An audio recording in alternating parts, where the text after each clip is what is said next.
Hello and welcome to Music Stuff with Spock. Today we're going to look at big chords and clusters. And clusters are a particular type of big chord. And to start off, let's get some basic definitions out of the way. A chord, in many dictionaries, is defined as the simultaneous sounding of two or more notes. However, in most cases, people refer to a chord as three or more notes. Having said that, there are certain two-note combinations that give you the impression of three notes. If I play a major third, let's say C and E, most people will hear that as part of a three-note triad. And in particular, if I double the root down a couple of octaves and play those two notes, we hear this,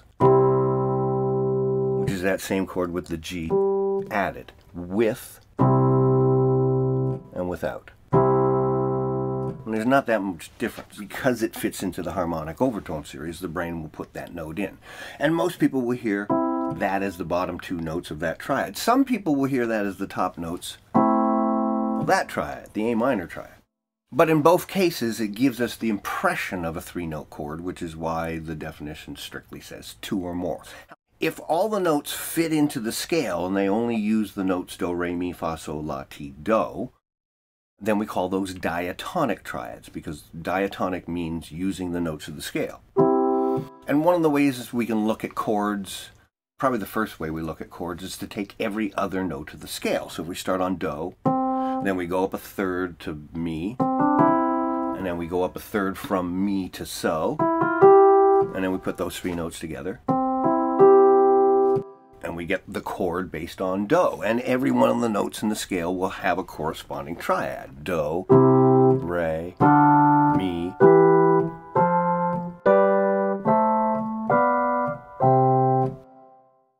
And if we change one of the notes in the scale, let's say I take do, mi, and so, and I raise the note so by a semitone, I'm now using a note that is not in the scale. So we don't call that a diatonic triad, we call that a chromatic triad. Chromatic triads are triads where at least one of the notes has been changed so that it's not one of the notes in the normal major scale, or whatever scale you happen to be working with at the time. Now, there are a couple of different ways we can conceptualize triads, chords, and where they come from. One is the way I've been talking about, where you take every other note of the scale and you come up with some kind of a chord. Another way is to look at it as a certain set of partials in the harmonic overtone series. Now, if we look at that, partials 4, 5, and 6 make a major triad. Another way to look at it is a series of ratios and fractions of an octave. Another way to look at it is part of a sequence in the geometric sequence, and this has to do with the acoustic frequencies of the notes. But today the way I want to look at triads is as a bunch of intervals stacked up on top of each other. Now, what we call the normal triads, the triads that most people use for most popular styles of music, they're what we call tertiary triads. They're based on the interval of a third. And if we look at the major triad is made out of the root, and then we go up a major third, and then we go up a minor third. And so when we hear all three notes together, what we're hearing is three different intervals. One from the root to the third, which is a major third, from the third to the fifth, which is a minor third, and the notes on the outside, which make a perfect fifth. And the amount of dissonance or tension that we perceive has to do with a number of things. One, the internal makeup of those intervals in that chord, and whether or not it fits into the key or the key of the moment. And right now we're looking at an isolated chord, so that has nothing to do with our perception of how we hear that. If I was to do this,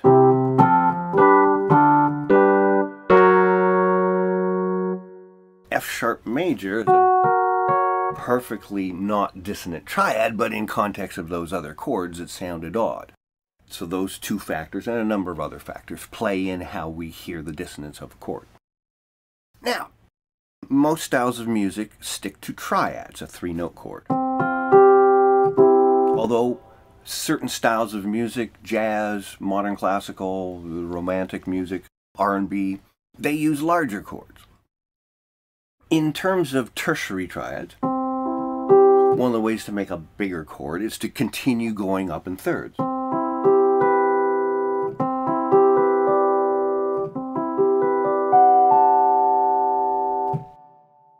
To get what we would call a basic triad, so this would be adding a seventh. So this is a seventh chord or a 4-part chord. Then we add the ninth, so that's a 5-part chord. And we can add the 11th, in this case the sharp 11th, for a 6-part chord. And there are 7 notes in the scale, so why not use them all? Every note in a chord has a different amount of energy and a different function.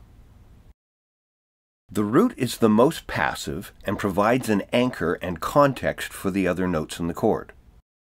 The 5th is the next most passive note, and if perfect, provides stability to the chord. When the 5th is perfect, the 3rd is the most active note in the triad and provides the tonality, the feel of major or minor.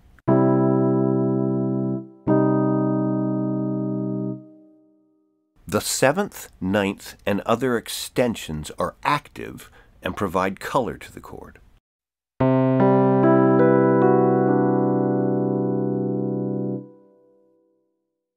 Another way we can make a chord bigger is to use open voicings by using octave transpositions of certain notes.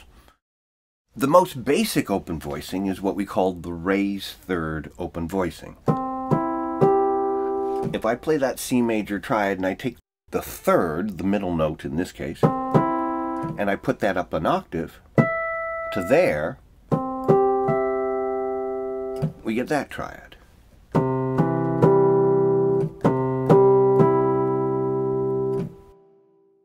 This is very handy for low chords because the lower a chord goes, the more dissonant it becomes. In the lower register, here's a major triad, and a minor triad, and a diminished triad. And there's not a lot of distinction in any of those notes.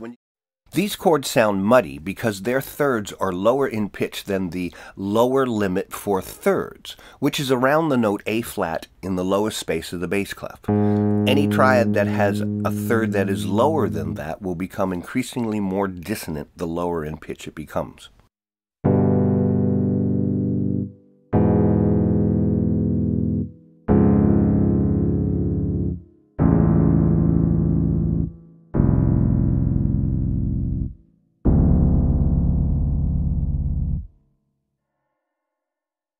By using octave transpositions up and down, we can take a fairly simple chord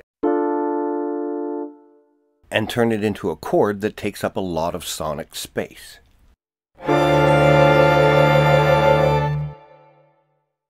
Now, when we use octave transpositions for these different notes, we're not really adding another note to the chord. We're just adding another version of that note. I can play many C's, and it doesn't significantly change the sound of that C major triad. It just makes it bigger. It's not until I actually change a note that the chord sounds significantly different, or I add a note. Well, now that has a different flavor as well. But if I just use the same notes, the C and the G,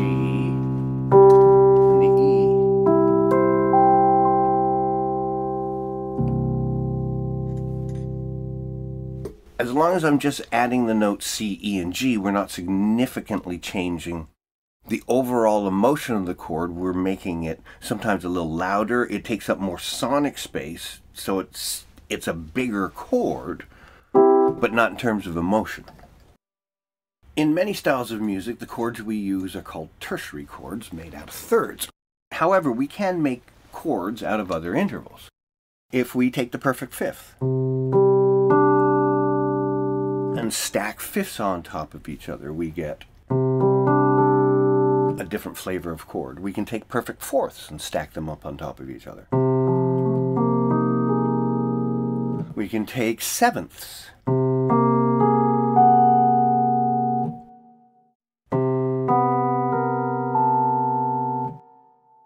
And different combinations of intervals will give us different kinds of chords with different kinds of flavors. And depending on whether the intervals making up those chords are consonant or dissonant, has a lot to do with how we perceive that chord. Now, if we use seconds to make our chords, we get chords that are called clusters. And the reason they're called clusters is when you write them out in the staff and you have a bunch of them up next to each other, they sort of look like a cluster of grapes or something like that. And there are different kinds of clusters. There are diatonic clusters that only use the notes of the scale. And there are chromatic clusters. For example, I could take the half-whole diminished scale and make a cluster out of those notes. Maybe this one. And we can take the chromatic scale and make clusters out of those as well.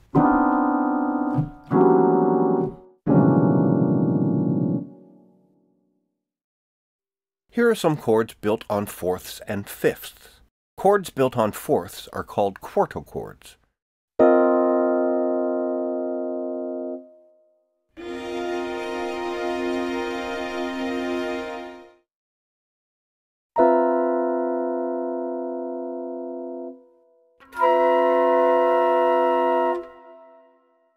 Chords built on fifths are called quinto chords.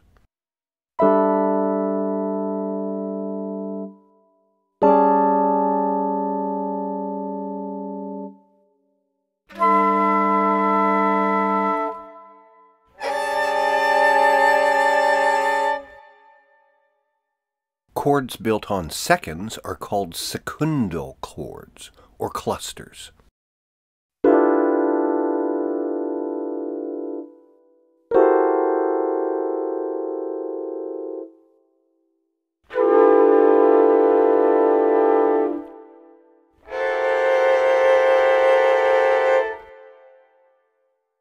When we write chromatic clusters, if it's only 3 or 4 notes, you can usually write that fairly easily. But if it has 5 or more notes, it starts to become crammed up and a little fussy to look at. And then you have to do this 2 different notes on the same line with different accidentals. So there are various ways to draw clusters, and particularly for the piano, or if you're going to put them on the score, sometimes what we do is we just use a square block, and then you play all the semitones that are between those 2 notes. You can define the notes that are on the top or the bottom. Sometimes they're left without those notes, so it's up to interpretation. And there are various ways to show different kinds of clusters.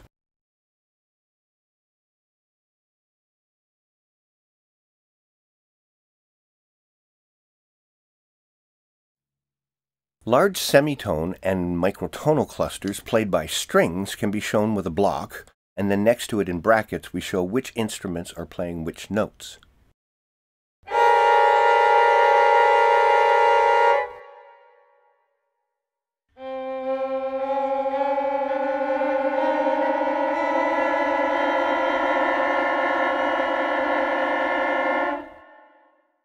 So there's a brief introduction to triads, chords, and larger clusters. Join me in part 2, where we are going to continue looking at these chords, and specifically at the interactions between the intervals that make these notes, and why we perceive them the way we do. So I'm going to leave you with an excerpt of a piece that I'm working on right now that just happens to incorporate large chords and clusters. It's for strings and solo flute. See you soon.